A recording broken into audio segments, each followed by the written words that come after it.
ब्रह्ममुरारिसुरार्चितलिङ्गं निर्मलभासितशोभितलिङ्गम् जन्मजदुःखविनाशकलिङ्गं तत्प्रणमामि सदा शिवलिङ्गम् देवमुनिप्रवरार्चितलिङ्गं कामदहन करुणाकरलिङ्गम्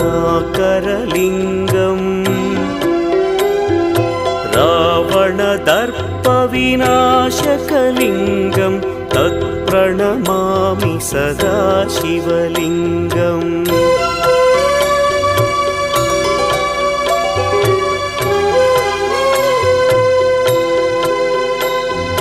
सर्वसुगन्धसुलेपितलिङ्गं